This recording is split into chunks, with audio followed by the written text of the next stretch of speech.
Selamat pagi semuanya, apa kabar?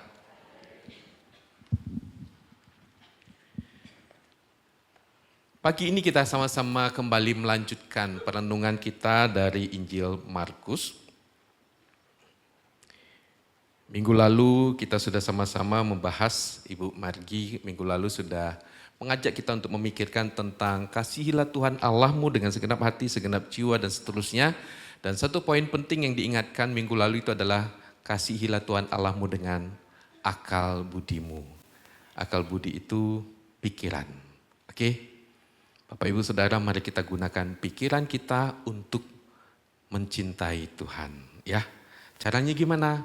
Yuk kita bergumul memikirkan firman Tuhan, kebenarannya untuk membuat kita semakin teguh di dalam Dia. Ya, Bapak Ibu Saudara, beberapa kali saya pernah menampilkan quote seperti ini. Ya, ini dari Pendeta Timothy Keller. Beliau mengucapkan kalimat ini, Tuhan melihat kita apa adanya, mengasihi kita apa adanya, menerima kita apa adanya. Jadi kondisi kita apapun, bobrok, bodoh, jelek, Tuhan terima kita. Tetapi oleh kasih karunia-Nya, Dia tidak membiarkan kita sama seperti dulu. Tuhan mau ada progres, ada proses, ada pertumbuhan. Nah, salah satunya adalah bagaimana kita mengenal Tuhan, ya. Kita baca Markus pasal 12 ayat 35 sampai dengan 37. Ada di layar 3 ayat, Bapak Ibu bisa melihat di layar atau Bapak Ibu mau lihat di handphone juga boleh ya. Markus pasal 12 ayat 35 sampai dengan 37 kita baca bersama 3 ayat ini. 1, 2, 3. Pada suatu kali ketika Yesus mengajar di bait Allah, Ia berkata, bagaimana ahli-ahli Taurat dapat mengatakan bahwa Mesias adalah anak Daud. Daud sendiri oleh pimpinan Roh Kudus berkata, Tuhan telah berfirman kepada Tuanku, duduklah di sebelah kananku, sampai musuh-musuhmu kutaruh di bawah kakimu. Daud sendiri menyebut dia tuannya, bagaimana mungkin ia anaknya pula. Orang banyak yang besar jumlahnya mendengarkan dia dengan penuh minat. Ayat 37, Daud sendiri menyebut Sang Mesias itu tuannya. Tapi bagaimana mungkin ia anaknya juga. Perhatikan ya. Daud menyebut Sang Mesias itu tuan. Padahal dia itu juga adalah anaknya. Ya. Bapak Ibu Saudara, sadar nggak sadar kita itu punya persepsi tertentu tentang sesuatu atau tentang seseorang. Nah, sadar nggak sadar, persepsi itu mempengaruhi hidup kita. Ya. Suatu ketika saya nonton video pendek, seorang bapak mau masuk ke bank, dia bawa sebuah tas kecil gitu ya. Lalu dia parkir sepedanya, tapi waktu dia parkir kok goyang-goyang. Oh, dia lihat posisinya kurang pas. Dia ambil sesuatu dari tasnya dan dia ganjel untuk ganjel motornya supaya nggak goyang. Gitu. Dan apa yang digunakannya untuk mengganjal itu, yang digunakan untuk mengganjal adalah sebuah emas batangan kecil. Kalau saudara ngalamin itu, sepedanya goyang, apa yang digunakan untuk ganjel? Batu. Emas digunakan enggak? Kenapa enggak? Enggak punya. Itu paling betul. Kayaknya itu yang paling jelas ya. Nah, anggaplah saudara punya. Pakai enggak untuk ganjel? Enggak, kenapa? Persepsi kita menentukan tindakan kita. Ya. Kalau saudara ketemu dengan seorang pria, rambutnya gondrong. Semua banyak tato di seluruh tubuhnya. Bahkan wajahnya juga tatoan. Rambutnya panjang, antingnya gede-gede. Menurut saudara, ini orang tipikal apa? Seniman. Apalagi? penjahat, copet, gitu ya. Yang agak baik itu seniman lah ya, gitu ya. Tapi pada umumnya kita akan ngomong apa? Ini orang jahat. Kalau kayak begitu, saudara akan berteman gak dengan orang itu? Pikir-pikir dulu kan. Perhatikan persepsi kita akan menentukan tindakan kita. Kita akan dipengaruhi oleh apa yang kita pikirkan, asumsi kita, apa yang kita pikirkan tentang sesuatu dan tentang seseorang. Ternyata orang itu badannya besar, rambutnya gondrong, badannya tatoan, anting, macam-macam gitu ya. Dia adalah seorang pendeta. Nah kalau dia pendeta, saudara deketin gak? Jadi deketin. Kenapa? Saudara kenal dia dengan persepsi yang lain. Gitu kan? Bapak Ibu Saudara, sekali lagi saya mau katakan persepsi, asumsi, apa yang ada dalam pikiran kita tentang sesuatu atau tentang seseorang itu akan mempengaruhi tindakan kita. Nah yang menjadi masalah adalah apakah persepsi kita itu betul. Kalau persepsi kita salah, maka kita harus dengan rela hati, dengan rendah hati mengakui itu salah dan dengan rendah hati juga kita mau berubah. Jangan biarkan persepsi lama dan salah itu terus menguasai hidup kita. Nah tapi Pak, kalau gimana kalau persepsi saya sudah benar? Oke, kalau persepsi kita sudah benar, maka kita perlu berrelasi lagi dengan orang itu dengan lebih dalam. Kalau itu tadi yang positif gitu ya. Nah maksud saya gini Bapak Ibu Saudara, apa yang kita pikirkan, asumsi kita, persepsi kita, itu akan mempengaruhi apa yang akan kita lakukan. Nah perikop yang kita baca Bapak Ibu Saudara, membawa kita kepada sebuah diskusi di mana Tuhan Yesus mau memperbaiki persepsi orang Yahudi tentang siapa dirinya. Orang Yahudi punya pemahaman bahwa Sang Mesias itu punya tujuan tertentu. Nah jadi bagi orang Yahudi, ketika mereka mempunyai persepsi, asumsi tertentu tentang Mesias, maka mereka punya pengharapan tertentu terhadap Mesias itu. Ya. Nah kita akan lihat Bapak Ibu Saudara, ayat 35 dan 36 ini ya. Pada suatu kali ketika Yesus mengajar di bait Allah, ia berkata, bagaimana ahli-ahli Taurat dapat mengatakan bahwa Mesias adalah anak Daud? Oke. Tuhan Yesus mengajukan sebuah pertanyaan.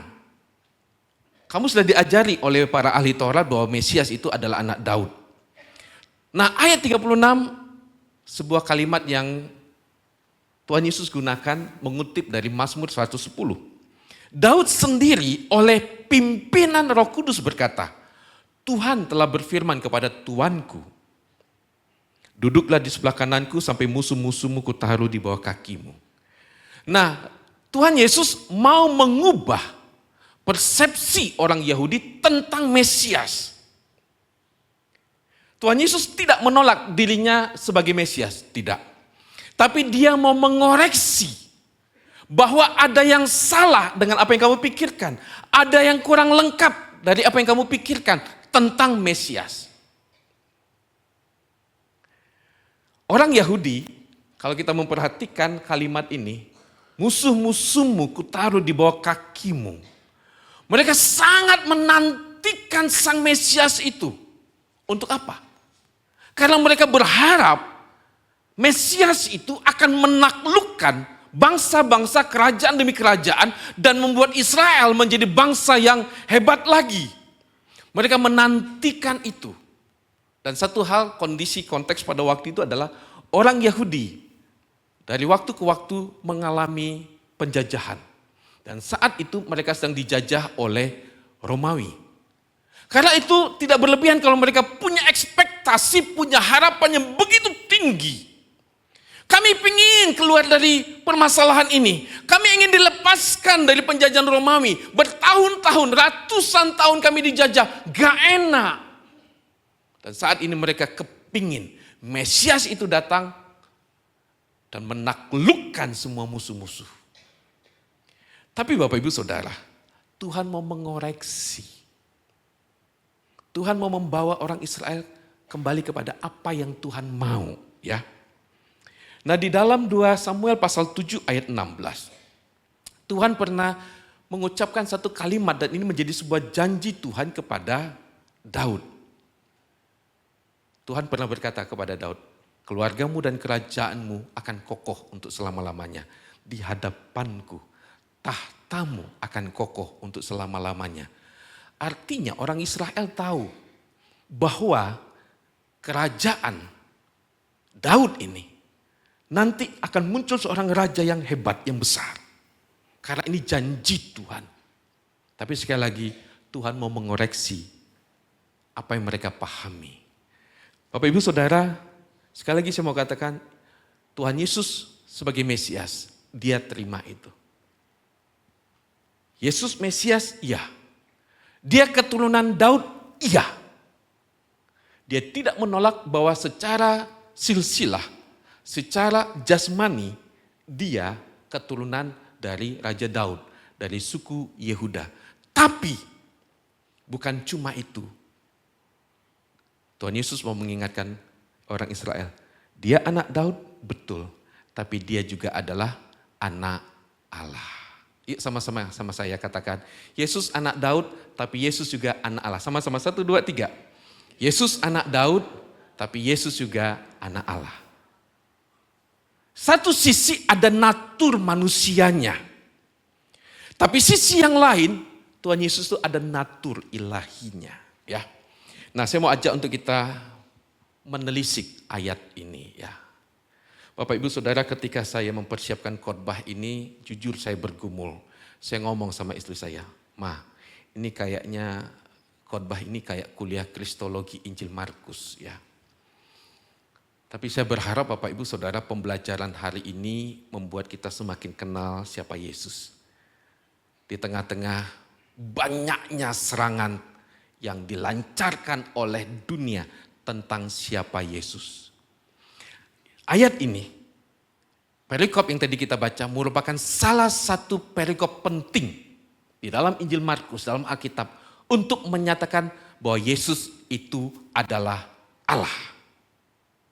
Sekali lagi, dunia menyerang Yesus itu bukan Allah. Tapi perikop ini merupakan salah satu poin penting, bagian penting untuk menegaskan Yesus adalah Allah. Ya. Markus 12 ayat 36 itu dikutip oleh Tuhan Yesus dari Mazmur 110 ayat 1. Ya. Kalau Mazmur 110 ayat 1 bunyinya demikian, Mazmur Daud. Ya, Mazmur Daud, berarti ini Mazmur 110 itu dari Daud. Demikianlah firman Tuhan kepada Tuanku. Ya. Jadi Daud memanggil Mesias itu dengan sebutan Tuanku. Duduklah di sebelah kananku sampai kubuat musuh-musuhmu menjadi tumpuan kakimu. Nah, Bapak Ibu Saudara, dalam Injil Markus, dalam kitab Mazmur, kata Tuhan itu menggunakan huruf besar semua. Nah, kalau huruf besar semua, maka itu berarti Yahweh. Oke? Halo. Ini lagi kuliah ya. Jadi tolong ikutin dosen. Oke, kata Tuhan itu Yahweh. Tapi kalau kita lihat Markus pasal 12, Daud sendiri oleh pimpinan Roh Kudus berkata, kata Tuhan itu menggunakan kata kurios. Tuhan telah berfirman kepada Tuanku. Nah, kita balik lagi ke Mazmur. Demikianlah firman Tuhan kepada Tuanku. Nah, kata Tuanku itu menggunakan kata Adonai. Nah, Bapak Ibu Saudara, kata kurios sama Adonai itu sebenarnya artinya sama. Tuan. Oke? Tuanku, kurios, Adonai, itu sama. Tapi, nah ini uniknya. Ya. Di sini nanti kita akan melihat bagaimana Markus itu, atau juga Tuhan Yesus, secara sengaja mau memperkenalkan bahwa Yesus itu adalah Yahweh. Ya. Jadi dari penggunaan kata Tuhan, kurios, Adonai, kita akan melihat bagaimana Tuhan, bagaimana Markus dan Tuhan Yesus mau mengarahkan pembacanya, mengarahkan kita semua untuk melihat bahwa dia itu adalah Yahweh. Ya. Jadi Daud di sini menyebut Mesias dengan sebutan Tuan. Nah, ini menjadi pergumulan. Bagaimana Daud menyebut Mesias itu Tuan, padahal dia adalah anak. Tidak lazim Bapak Ibu Saudara. keturunan itu disebut sebagai Tuhan, itu nggak lazim. Selisih antara Tuhan Yesus dengan Daud itu kurang lebih 1000 tahun. Biasanya termasuk dalam budaya kita, orang Asia itu adalah yang sepuh, yang senior itu yang dihormati. Betul nggak? Kalau yang bawah, itu beda perlakuannya. Jadi kepada yang senior itu dihormati. Nah di sini Bapak Ibu Saudara, Daud menyapa Sang Mesias itu dengan sapaan Tuan. Dia memanggil nanti salah satu keturunannya itu sebagai Mesias di dalam wahyu, dalam inspirasi, dalam ilham Roh Kudus. Daud menyapanya dengan sebutan Tuanku. Jadi Daud secara sengaja mengucapkan kalimat ini dalam hikmat Tuhan.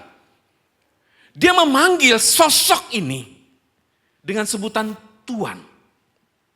Ya. Nah sekarang kita lihat bagaimana Markus menggunakan kata kurios, Adonai di dalam Injil Markus. Nah Bapak Ibu Saudara, tadi saya katakan bahwa kata Tuan itu bisa digunakan juga untuk Yahweh. Ya. Kalau kita lihat Markus 12 ayat 29 sampai dengan 30, dengarlah hai orang Israel, Tuhan kurios Allah kita. Tuhan kurios itu esa. Jadi di sini ayat ini memanggil Allah dengan sebutan kurios, Tuhan. Ya. Lalu tadi Markus 12 ayat 36 juga sama. Tuhan, jadi Tuhan itu Tuhan Allah itu dipanggil dengan sebutan kurios. Nah, ini dia yang menarik. Ketika kata Tuhan sekarang dikenakan kepada Yesus. Tapi kata Tuhan ini menunjuk kepada Yahweh. Ya. Ini Markus 1 ayat 1 sampai 3. Yuk kita baca sama-sama. 1, 2, 3. Inilah permulaan Injil tentang Yesus Kristus anak Allah. Seperti ada tertulis dalam kitab Nabi Yesaya. Lihatlah, aku menyuruh utusanku mendahului engkau. Ia akan mempersiapkan jalan bagimu. Ada suara orang yang berseru-seru di padang gurun. Persiapkanlah jalan untuk Tuhan. Luruskanlah jalan baginya. Bapak Ibu Saudara, kalau kita membaca Injil Markus, Markus memulainya dengan sangat pendek singkat. Tapi inilah intinya. Inilah permulaan Injil tentang Yesus Kristus. Dia adalah anak Allah. Ya. Nah masuk ayat 2. Seperti ada tertulis dalam kitab Nabi Yesaya. Nah perhatikan, saya mau ngajak untuk saudara melihat kalimat ini. Lihatlah, aku menyuruh utusanku mendahului engkau. Ia akan mempersiapkan jalan bagimu. Oke, menurut Bapak Ibu ini seperti dialog enggak?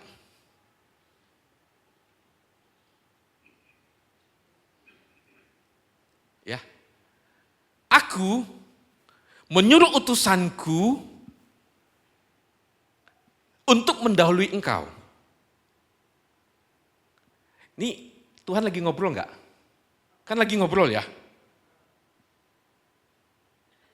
Jadi Injil Markus secara sengaja langsung mau menampilkan tokoh Yesus itu. Dan di dalam bagian ini seperti ada sebuah dialog antara Allah dengan Yesus. Aku mengutus utusanku. Utusan ini kita tahu namanya Yohanes Pembaptis. Yohanes Pembaptis akan datang mendahului engkau. Ya, nah sekarang kita lihat. Untuk mempersiapkan jalan bagimu gitu ya. Nah, ayat 3. Ada suara yang berseru-seru di padang gurun. Ini kalimatnya dari Yohanes Pembaptis. Jadi Yohanes Pembaptis itu seperti suara di padang gurun yang berkhotbah. Perhatikan apa yang Yohanes katakan. Persiapkanlah jalan untuk Tuhan. Bapak Ibu Saudara, Markus pasal 1 ayat 3 ini itu dikutip oleh Markus dari Yesaya pasal 40. Nah, di dalam Yesaya 40 kata Tuhan di sini, persiapkanlah jalan untuk Tuhan, itu menggunakan kata Yahweh. menggunakan kata Yahweh. Jadi dalam kitab Nabi Yesaya itu mendeklarasikan bahwa Yahweh nanti akan datang. Akan ada new exodus, ada exodus baru yang Allah akan kerjakan. Dan dia sendiri yang akan datang. Persiapkanlah jalan untuk Tuhan. Jadi Yahweh itu akan datang. Nah sekarang pada waktu kita melihat ayat ini, persiapkanlah jalan untuk Tuhan, Markus menggunakan kata ini, ayat ini untuk Yesus. Jadi dalam ayat 2 tadi ada dialog. Dengan kata lain, Markus mau mendeklarasikan Yesus dan Bapa itu setara. Jadi pada waktu Yesus datang ke dalam dunia, Allah itu sendirilah yang datang ke dalam dunia. Dan masih ada lagi Bapak Ibu ayat-ayat yang lain di mana Tuhan Yesus menggunakan kata kurios itu Tuhan yang dia kenakan kepada dirinya, tapi sebenarnya kata kurios itu digunakan untuk Yahweh. Kata yang lain itu adalah anak manusia adalah Tuhan atas hari Sabat. Orang Yahudi meyakini bahwa yang menjadi Tuhan atas hari Sabat itu Yahweh. Tapi di dalam kalimat itu Tuhan Yesus katakan, aku adalah Tuhan atas hari Sabat. Jadi Tuhan Yesus mau mengatakan dia adalah Allah. Dia setara dengan Bapa. Saya melihat wajah-wajah yang ngomong apa sih Pak? Untung ada videonya ya. Nanti saudara putar lagi, belajar lagi.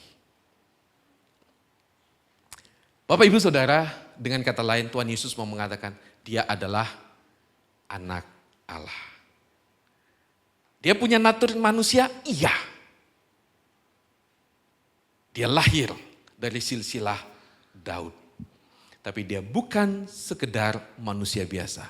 Tapi dia punya natur ilahi. Nah ini kesimpulannya yang tadi itu panjang, nah ini kesimpulannya ya. Nah karena itu Bapak Ibu Saudara, Yesus itu adalah Raja.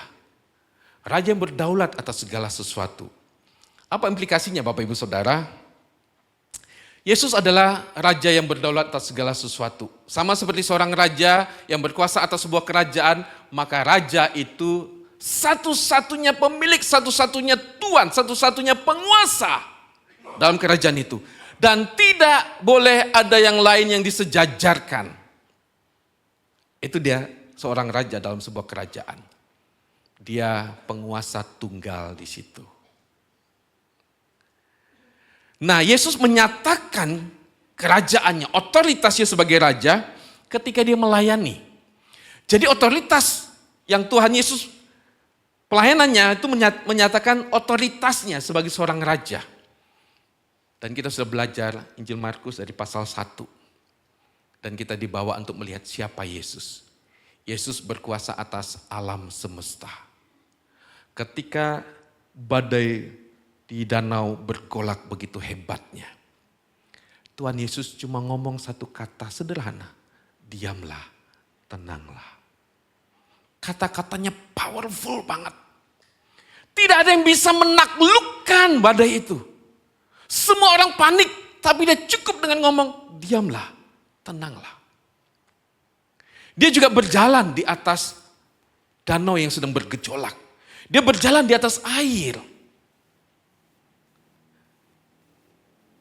Dia berjalan di danau yang begitu hebatnya bergejolak. Dia berjalan dengan tenang di situ. Yang mau mengingatkan kita bahwa danau kamu gak bisa taklukkan. Kamu panik dengan danau. Tapi aku ada di atasnya. Aku gak takluk kepada badai. Bapak Ibu Saudara, kisah-kisah itu mau menyatakan siapa dia, otoritasnya. Dia juga berkuasa atas penyakit, dia juga berkuasa atas kematian. Tuhan Yesus berkata apa? Akulah kebangkitan dan hidup. Hidup manusia itu ada di dalam tangannya. Dia yang berkuasa untuk memberikan kehidupan bagi manusia. Bapak Ibu Saudara, Injil Matius memberikan penjelasan tambahan tentang hal ini. Yuk, kita baca Matius pasal 1 ayat 1 ada di layar. 1, 2, 3.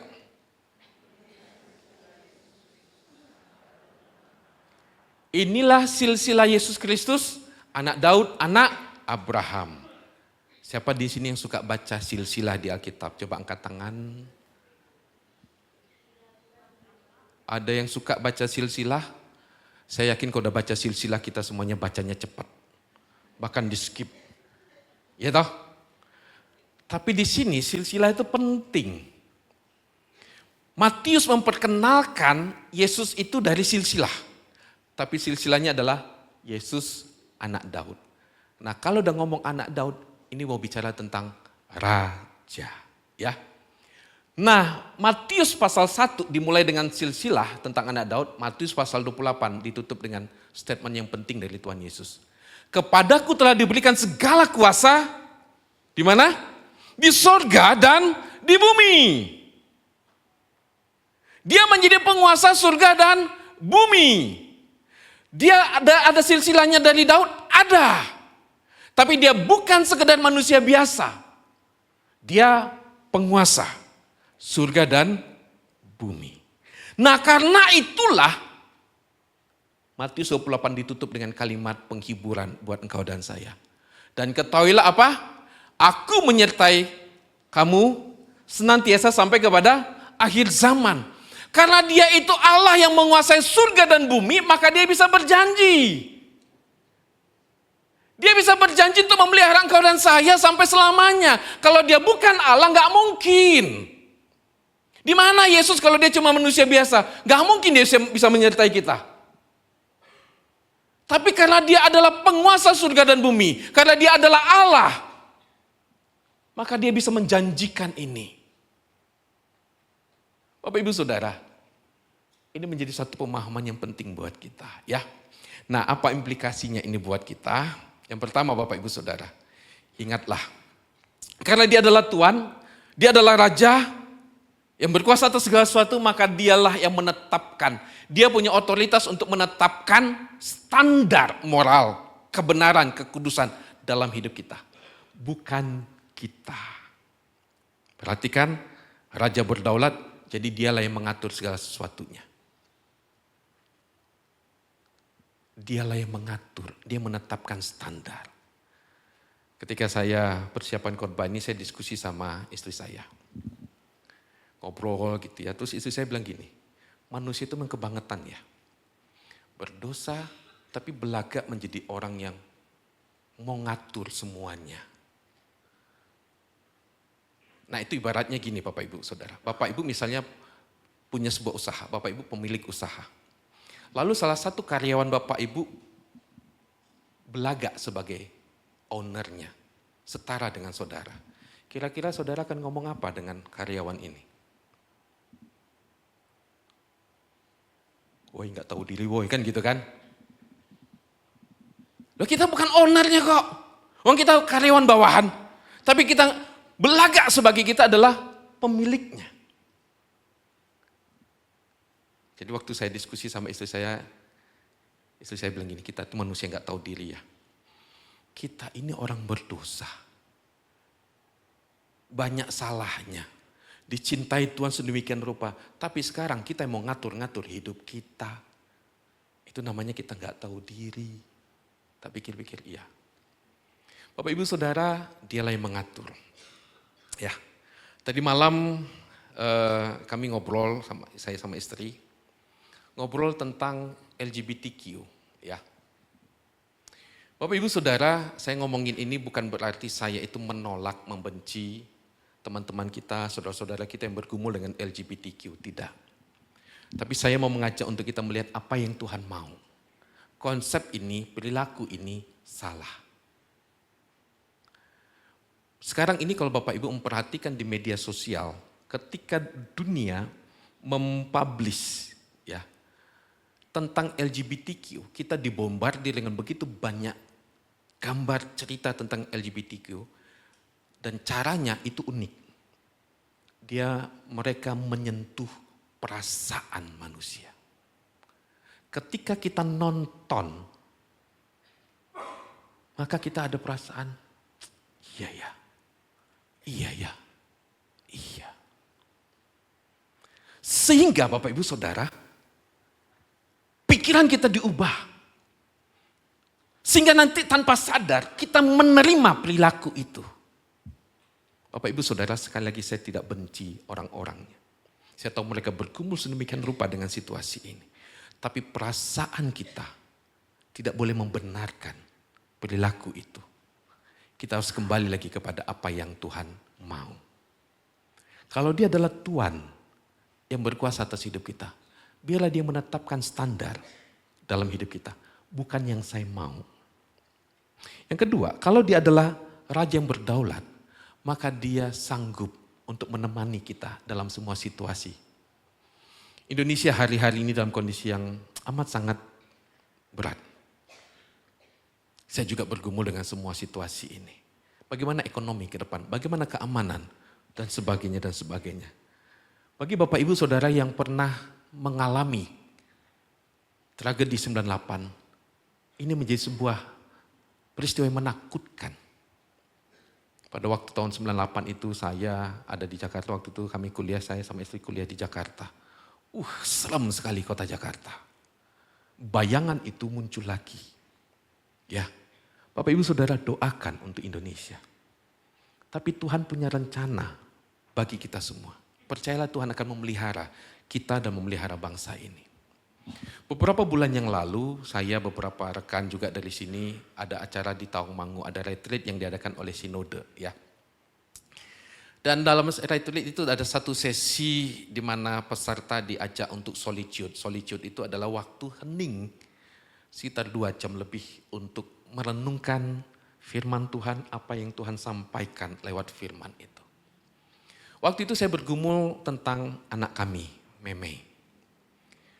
Ya ada beberapa hal lagi yang saya gumuli, tapi ada salah satu yang saya gumuli itu tentang Meme. Dan pada waktu itu saya sendiri juga ada pergumulan ya. Sehingga waktu itu saya bergumul, Tuhan bagaimana masa depan anak saya, anak kami. Gimana nanti dia, masa depannya, kuliahnya, dan sebagainya. Tuhan mengingatkan saya dengan satu kalimat yang sangat keras pada waktu itu. Kuat sekali Tuhan ngomong, karena pada waktu itu kami solitude dengan membaca beberapa ayat Alkitab. Tuhan ngomong gini, anakmu itu urusanku, dia bukan urusanmu. Saya diam. Tuhan, gimana anak saya? Tuhan bilang itu bukan urusanmu Gindo, itu urusanku. Terus bagianmu Gindo, didik dia. Oke Tuhan, aku yang punya rencana untuk anakmu Gindo. Aku yang punya rencana. Itu bagianku. Aku yang punya rencana untuk masa depannya. Bagianmu didik dia. Oke Tuhan. Bapak Ibu Saudara, saya tidak tahu saudara bergumul apa. Tapi yakinlah, Sang Penguasa surga dan bumi itu menjadi temanmu, temanku dalam perjalanan iman. Amin. Saya kepingin saudara ngomong sama sebelah. Penguasa surga dan bumi menjadi temanmu. Ayo ngomong.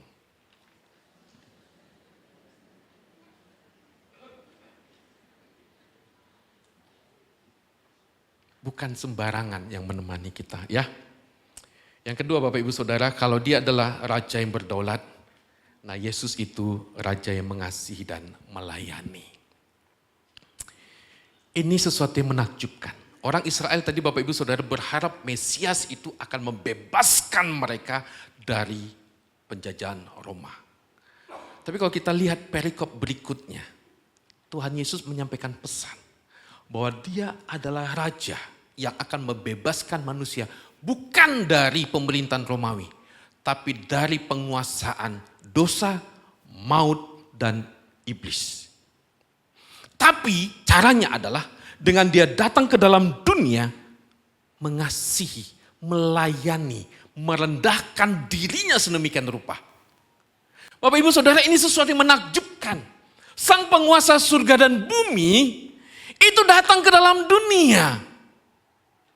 Dia merendahkan dirinya sedemikian rupa dan dia mau melayani engkau dan saya. Luar biasa. Dari tempat yang paling tinggi, dia turun ke dalam dunia. Ya. Kita baca ayat ini yuk. Markus 10 ayat 45. 1, 2, 3.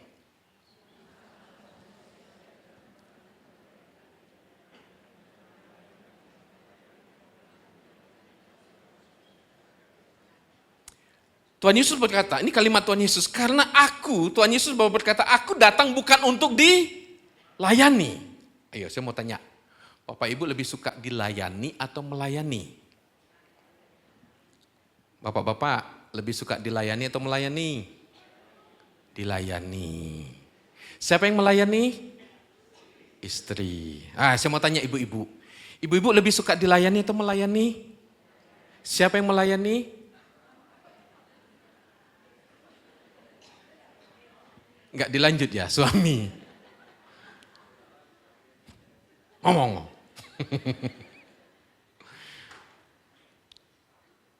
Di surga, Tuhan Yesus dilayani. Semua makhluk surga menyembah dia. Dia dilayani. Tapi pada waktu dia datang ke dalam dunia, dia ngapain? Aku datang bukan untuk dilayani. Tapi aku datang untuk melayani. Dan bahkan aku memberikan nyawaku. Aku korbankan diriku menjadi tebusan. Aku melayani orang berdosa yang gak tahu diri ini loh. Dia layani engkau dan saya. Dia korbankan dirinya. Sang penguasa surga dari tempat yang maha tinggi datang ke tempat yang hina. Dan dia mau melayani engkau dan saya.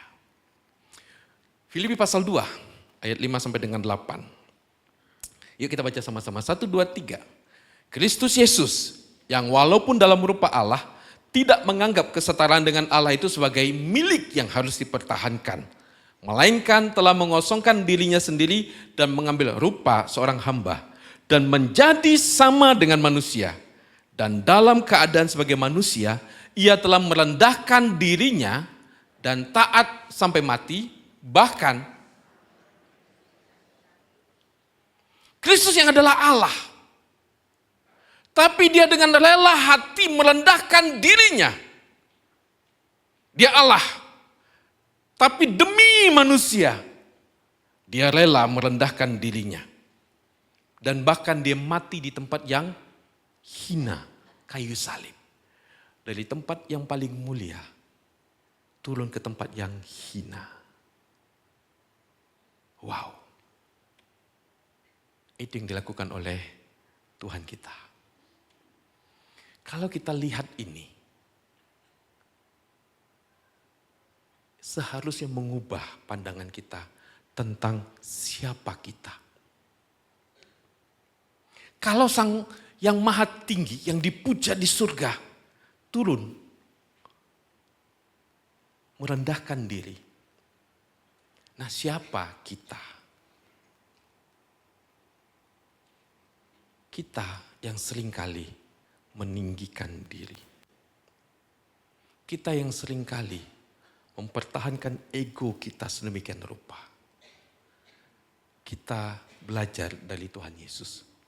Mengapa konflik tidak selesai-selesai? Karena tidak ada yang merendahkan diri. Kenapa relasi suami istri tidak selesai-selesai? Seperti bara dalam sekam. Dipicu sedikit langsung meledak. Kenapa? Karena kita membiarkan ego kita yang sebagai Tuhan. Kita perlu belajar dari Tuhan Yesus. Kita perlu belajar dari Tuhan Yesus yang merendahkan dirinya sedemikian rupa untuk engkau dan saya. Bapak Ibu Saudara, perjamuan kudus akan kita ikuti. Perjamuan kudus sebagai ungkapan kasih dan pelayanan Tuhan. Ketika nanti kita pegang roti dan anggur, mari kita lihat Bapak Ibu. Ini bukan sekedar roti dan anggur. Tapi kepada kita sudah disodorkan, diperlihatkan satu teladan iman yang luar biasa. Yesus merendahkan dirinya. Dia mau korbankan dirinya. Saya rindu Bapak Ibu Saudara, pengenalan kita kepada Tuhan Yesus mengubah hidup kita. Mengubah karakter kita. Mengubah seluruh bagian dalam hidup kita. Kita berdoa.